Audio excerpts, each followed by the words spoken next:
What's up, guys? So what we're going to do today is attempt to get the head off completely. First thing I like to do is get the engine to top dead center. So I already did one part. You do have to take the top timing belt cover off. Mine is just these two bolts. I believe it's the one here, and I believe there's one in the back as well. I just kind of don't put those two bottom ones on. I just put the two top ones on. So all these are 10 millimeter, so get them pulled off. And then what we'll have to do next is pull the wheel off, and we'll have to just be able to see the lower timing belt. Alright guys, so took the wheel off just so I can get down to the crank. And we are at top dead center now. What you need to do is line up the cam gear lines. There's little notches in both the actual cam gears, and you want to line them up to the little notches on the valve cover. So now we are at top dead, which is, I mean, it doesn't really matter since I'm taking the head off and removing the cams and all that, but I don't know. It's one of them things I just do for literally almost no reason. So instead of taking the timing belt off right now, because that's a whole situation over here, what we're going to do is start undoing some of the coolant lines that need to be removed. So you will have your top one. This is an Evo 456 radiator, so my hose is over here, but it's going to go to the same spot, right to the thermostat here. So you will have to remove, if you're going to keep the thermostat on for the time being, which I would recommend, remove from the top. Also, you will have to remove from the bottom. Your application may vary here. There is another line that goes into the bottom. This is the stock coolant line for the turbo. Since I don't run a coolant line on mine, I just looped it up in. So we will have to remove the top one to pull it out, and then we should be good for coolant lines here. Okay, just for making room purposes, I just took this entire upper rad hose off. I have the bottom one, the turbo coolant line, removed from the actual thermostat, and I think we can go without removing the actual lower rad hose, but to get this off, there is a bolt located on the back side here. I don't know if I'll be able to show you guys. There is a bolt right here. I believe it is a 10. It's actually on it's like a hanger to hold this lower coolant line up. And it also, because that tube runs back here, and is this whole bottom piece here that runs into the water pump itself. So we'll remove that bolt from the side here to try to get this back pipe off. Alright guys, so it got everything removed. For this, once you get that bolt out, the best thing to do is just kind of rock the back and the front of it. Just grab here and in the back and just rock it. Just keep rocking it back and forth. It does have it's a little rubber seal, a little O-ring that holds it up in place. It's relatively easy. Like you'll feel like nothing's going on. Just keep rocking it back and forth, and eventually it will just pop right down and pretty much rest on top of your transmission. So that should be everything off of coolant wise. So now all we have to do is remove the timing belt. So to do that, the easiest way to get at this would be, what I do is remove these 3 motor mount bolts right here, and obviously you want to have a jack underneath it before you start loosening these off. So just put a jack right on the oil pan, put a piece of wood or something just so you're not metal on metal under there, and we'll go ahead and get these off. If I remember correctly, these are 17s, or nope, they are 14s. I was way off. Yes, they are 14s. So jack underneath on the oil pan, just get enough pressure up on it, and then we'll undo these 3. Okay, got these 3 out. I also forgot to mention, because I already took mine off, you'll have to take the serpentine belt off too. To do that, it's very easy. Let me go ahead, try to get some old light down in here. Look at all this anti-rust coating that my Evo automatically does for me. So what you do is you will take a 1/2-inch drive and throw it into here, and you want to pull back on this. This is the tensioner pulley, and pull back on it, and just enough to get the serpentine belt up off of the crank pulley. And I usually remove them from the top. I'll take it off of the alternator and pull it off of the power steering. You'll have AC in here as well if you have that. And then I'll pull everything over to this side and bring it up through in this general vicinity. So what we need to do next is, actually I forgot, we'll have to remove this actual whole motor mount. It just makes it slightly easier because there's 4 bolts on this idler pulley chilling right here that kind of suck to get to. So it works a little bit easier if you take this mount out. But we'll try to get at it from right here. These are 10 millimeters. Okay guys, was able to get the pulley off from up here. I think I called it an idler pulley, but it is the water pump pulley. So my bad on that. So from here, we can go ahead and get this timing belt, lower timing belt bolt out, and I believe there's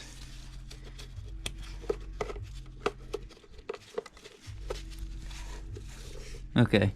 We will just get that one for the time being, and then we will go down below. So I got that one out. What we'll have to do next is we have to remove the crank pulley as well as the tensioner pulley.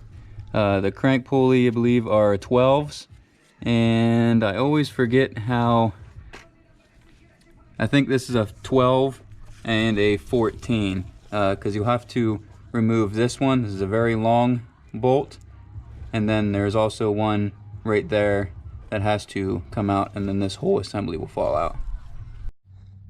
Alright, what's up guys? So I started this video like a good month and a half ago, possibly even 2 months. I have not touched the car since I started making this video, and now I'm just going to get back into it. But I just want to give you a quick update. So pretty much, you guys know I'm fixing it again, head gasket issue. But yeah, so it pretty much made me mad, and I always wanted one of these little things. So instead of fixing the Evo, I went and dropped a little penny on this thing, and I haven't cleaned it up since I had it out last, but I ended up buying this 08 CBR 600RR, and paint matched it, tarmac black, to match the Evo.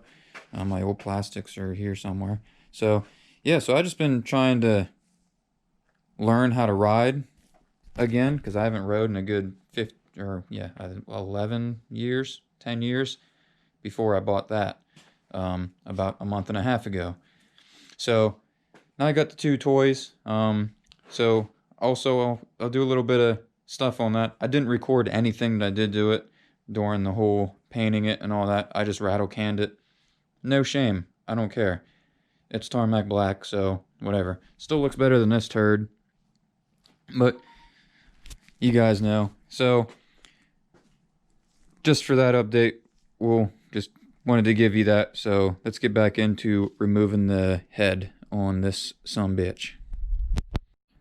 Alright, so after removing your serpentine belt tensioner and the crank pulley, what you want to do is, that should be everything out of the way. Alright, yes. So from this point, you can do the lower half of the timing belt cover. There should be one, oh wait, actually, you have to remove this idler pulley up here. Can't really see it. Here we go. You can see it from right here. You have to remove that one as well to get this off. Okay guys, so I lied. All I did was just loosen this idler pulley out a little bit, and then you're going to have, it's a 14 by the way. Then you're going to have a plethora of 10 mils all around this general area. 1, 2, 3. One's hidden back here, and it's kind of hard to see. And then there's another one. Generally there's one.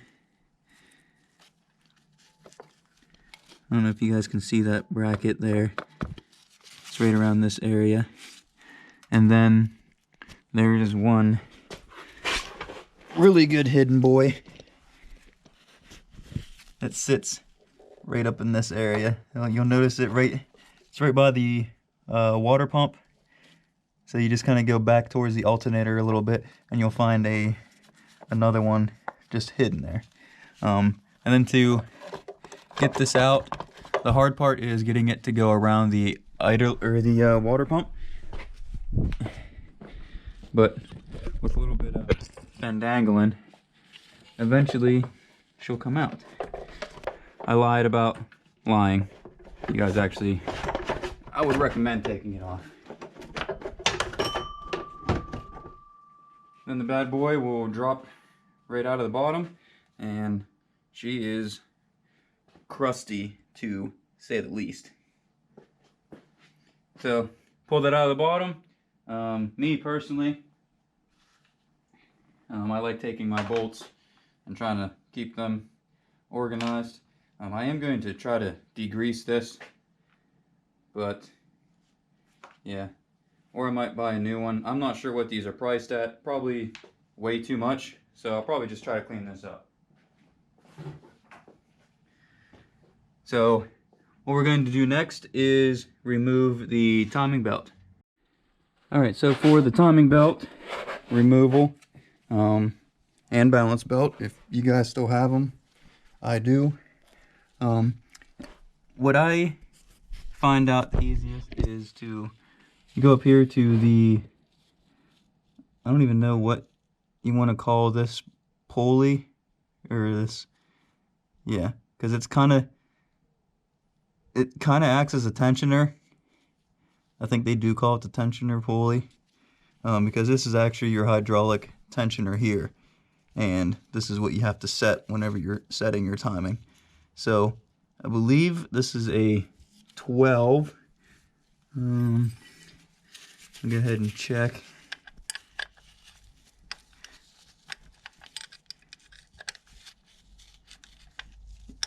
Okay, maybe a 14.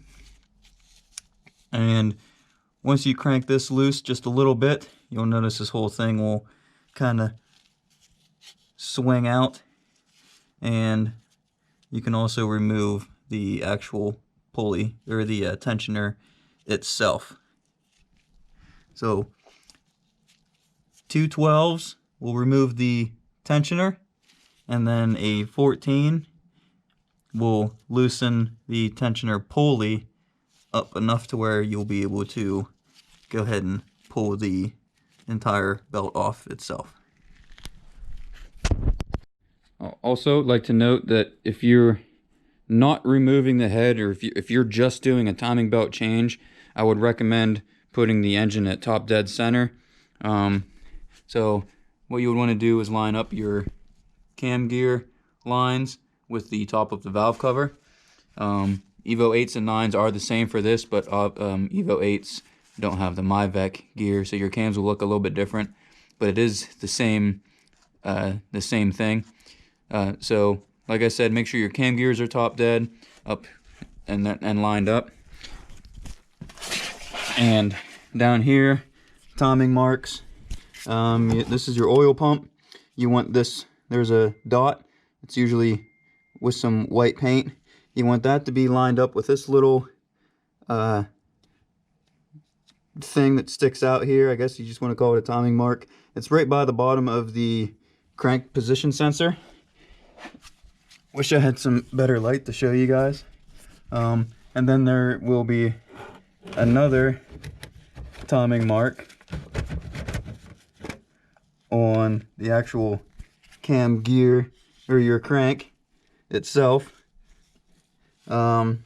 There's your crank sensor little bracket thing here. You'll notice on one of these open spots, I don't know if you guys can see it, but up here there's just a little nick out of it, and you want that to line up. There's a bolt in the back that kind of looks the same as this.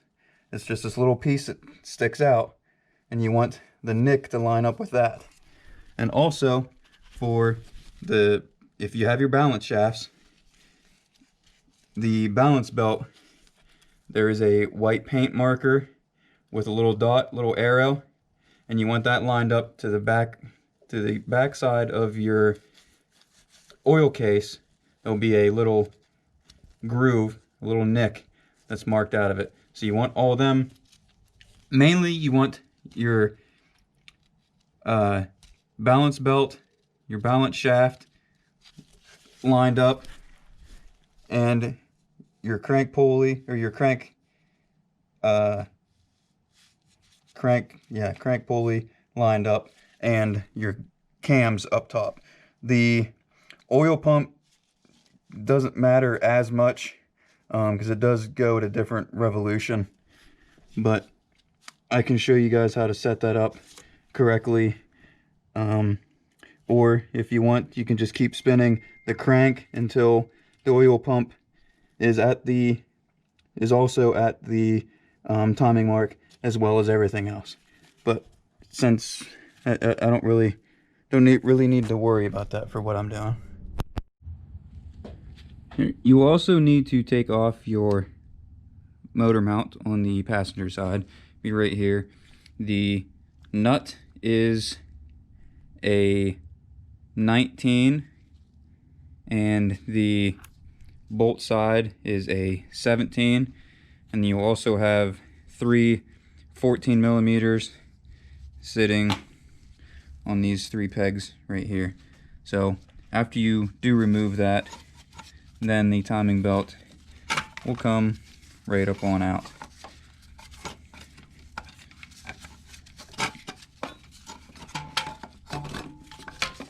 After some more fendangling. So there you go. There's the timing belt removal.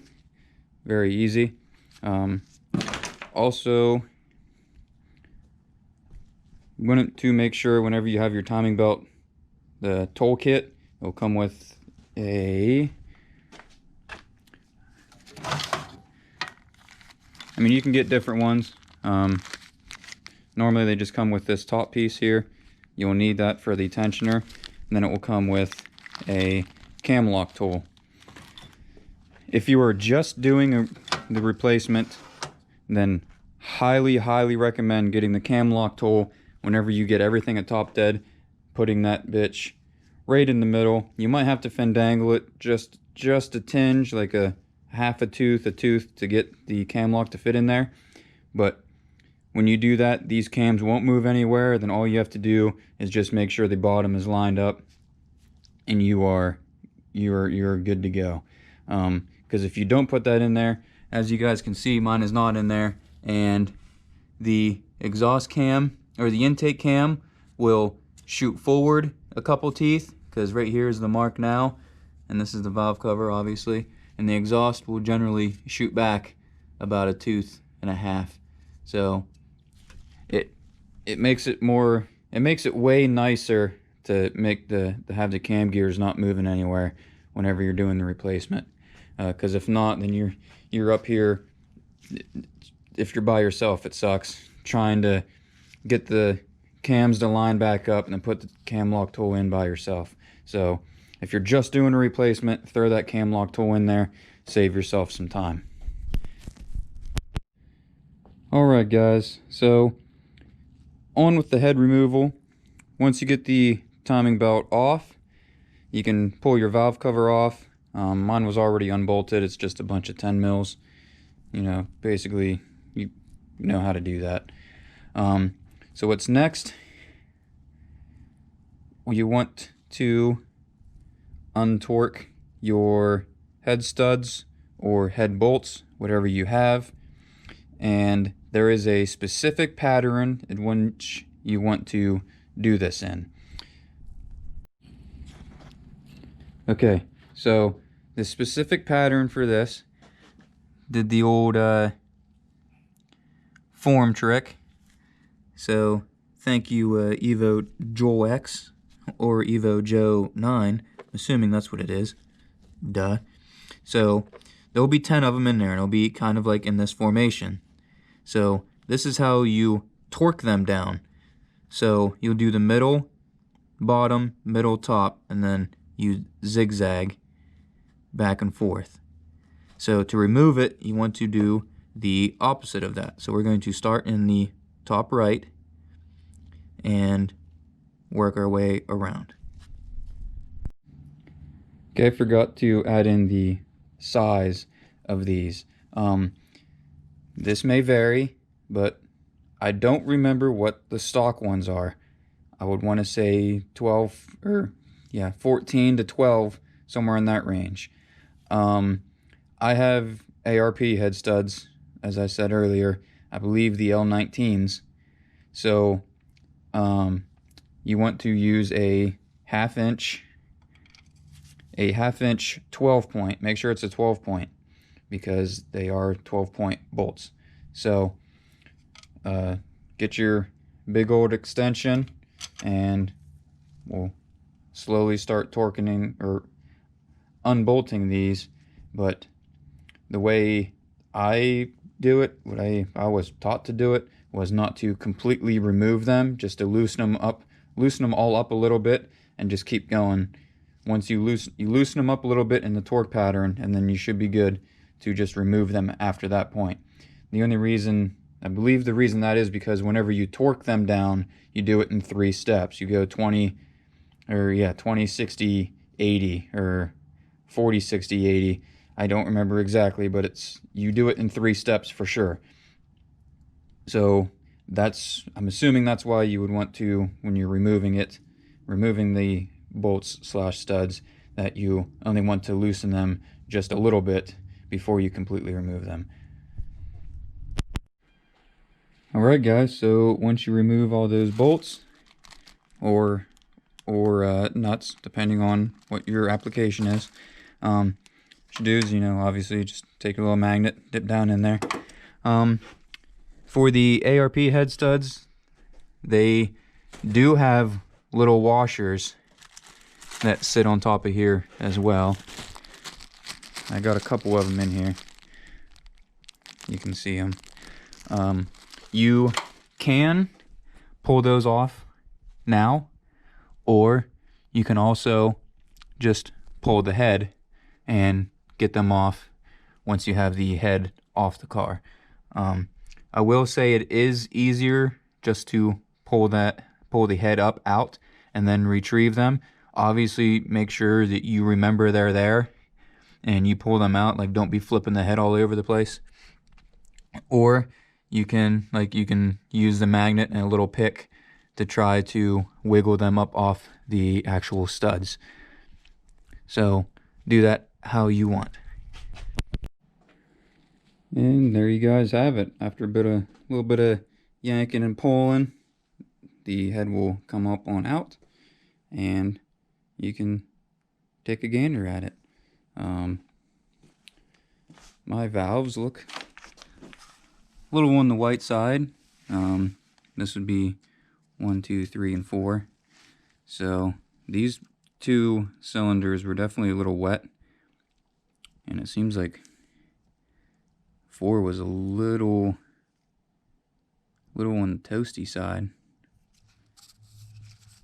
But yeah, as you can see, actually in the cylinders, I know it's been sitting for a while, but I did notice that 1 and 2 were a little wet, and 1 looks extremely wet, and 3 and 4 look relatively fine, as in like dryness wise. So that's why I was thinking I was getting something was leaking in here, and I don't know. This is like my 3rd head gasket, and not that long amount of time, or in a short amount of time. So I don't know. I mean, these are the OEM multi-layers, and I've always been told that they're the ones to be. So I just keep buying them. So I don't know if something's going wrong with my torquing sequence, or if I need to torque it down just a little bit more. But I don't know.